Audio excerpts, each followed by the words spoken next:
resulta que anda muy interesado en la consulta de revocación de mandato, querido doctor Ángel Valderas Puga. Promueve en redes dice él, muy buen artículo. ¿Cuál será el umbral de participación que marque la diferencia entre éxito y fracaso? Quizá la mitad del mínimo requerido para ser obligatorio, el 40%, o sea, si no se logra el 20% sería fracaso. Leamos AMLO y la revocación, mucho que perder. Pues mira, qué interesante que ahora sí ande metido en el tema hasta Felipe Calderón, bueno, en tiempos en que no se le permite ni al presidente ni a los servidores públicos del gobierno hablar de estas cosas casi sagradas para el INE. Nótese mi sarcasmo, doctor. Bueno, pues mira, Vicente, yo intenté contestarle en su Twitter, pero pues ya me tiene bloqueado como a muchos otros, en donde dice simplemente que solamente le pueden contestar los que él haya dicho. Ya eso lo dice mucho de que teme opiniones independientes. Gran demócrata. No, y cobarde, y muy cobarde para hacer una cosa de ese tipo. Mira, hay que recordar, y tenemos que recordarle sobre todo a los jóvenes, que Felipe Calderón fue impuesto por un fraude electoral. No es ningún demócrata, fue el que inició el baño de sangre en este país. Hace bien Daniel en recordar sus nexos con Genaro García Luna y toda la cúpula de seguridad pública. También tendríamos que ver todo lo que nos debe de información de qué hicieron con los enormes ingresos petroleros, tanto Fox como Calderón, más o menos 4 billones de pesos. Y bueno, si tanto le interesan al señor los referéndums, ¿por qué no instituyeron, cuando él fue presidente, por qué no impulsó una ley de referéndum? ¿Y por qué se han negado o por qué no lo han establecido para el caso de las gubernaturas? Mira, a final de cuentas, ya desde ahorita, Vicente, lo podemos decir, pero desde hace meses, la gran derrota de la oposición en México es que no tuvieron la capacidad, se dieron cuenta que el referéndum no les convenía. Es un referéndum revocatorio. Aquí en los países donde hay este tipo de instrumentos, quien promueve un referéndum revocatorio es quien desea que ya no siga un mandatario. Quien debería de haber promovido este referéndum es la oposición. Y desde el momento en el que tiraron la toalla, desde ahí es una derrota estrepitosa para la oposición. O, en su defecto, no les interesa la vía democrática, sino una vía golpista. Pero para mí la gran derrota de la oposición es desde el momento en que tiraron la toalla.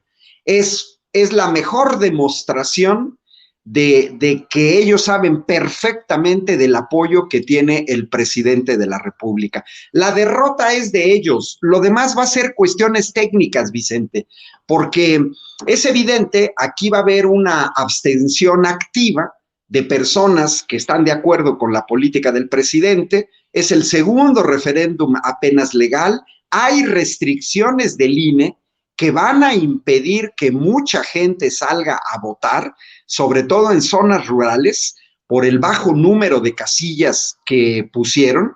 Y en ese sentido, para mí, la derrota es del INE cuando en realidad obstaculiza el ejercicio, cuando no quiere poner casillas. Es una derrota de la oposición global porque tiraron la toalla antes. De ahí en fuera, lo demás van a ser análisis de tipo técnico. No hay que espantarnos. Países como Suiza, como Italia, que tienen una gran tradición de referéndums. Italia, un referéndum al año en los últimos 74 años, y Suiza todavía más. Son países en los cuales, mira, en los referéndums se cumple o no se cumple el quórum, nadie hace escándalo. Segundo, se cumple el quórum, pero no se cumple el requisito mínimo para que sea vinculatorio. Nadie hace escándalo. Tercero, se puede cumplir el mínimo legal para que el resultado sea vinculatorio y el resultado puede ser la ratificación o puede ser la no ratificación.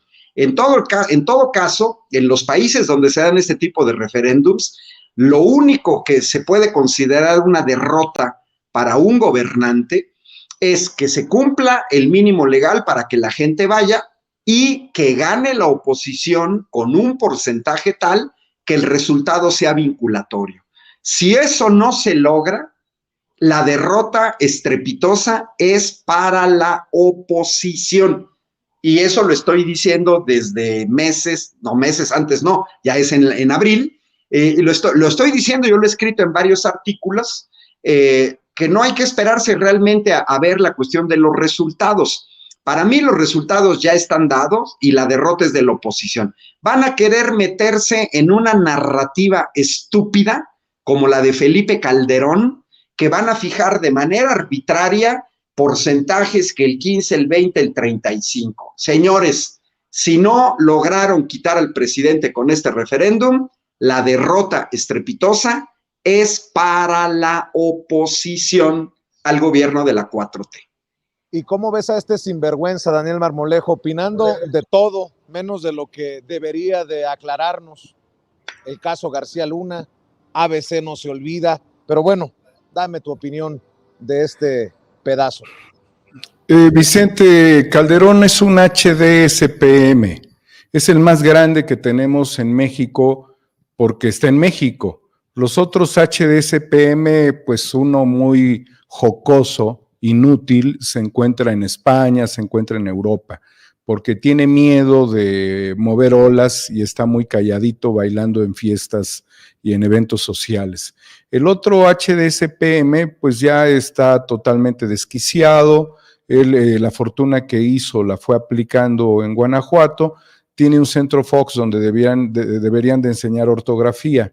El otro HDSPM pues ha sido consejero corporativo, es un hombre que le interesa más vivir en Estados Unidos que en México, y bueno, pues se mete, de repente mueve un poquito las olas, pero no hace tanta laraca. El otro es el cleptócrata más grande que hemos tenido, que instaló el modelo neoliberal y que tristemente para nuestra situación judicial en México no ha sido jamás tocado. Su hermano sí, él no, y le devolvieron todo el dinero. Y otro HDSPM que está decidido a los cielos a olvidarlo, es el que propició la masacre estudiantil de 1968, cuando era secretario de Gobernación y después fue presidente de este país.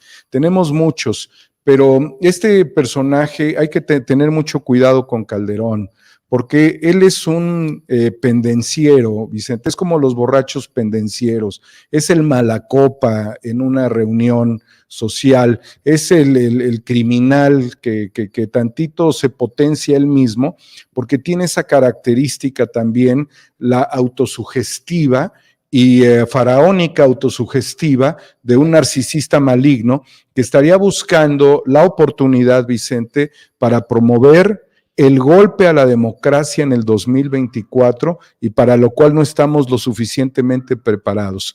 ¿Qué va a pasar? Y retomando la reflexión del maestro, del doctor Ángel Valderas respecto a este clima electoral, mucho cuidado. Yo pondría preocupación en lo siguiente. Ellos, tratando de desestimar la cantidad de votantes del 10 de abril, bajo los impedimentos que el INE ha establecido, tratarían de generar un clima de poca participación para las elecciones en los diferentes estados que se juegan en México.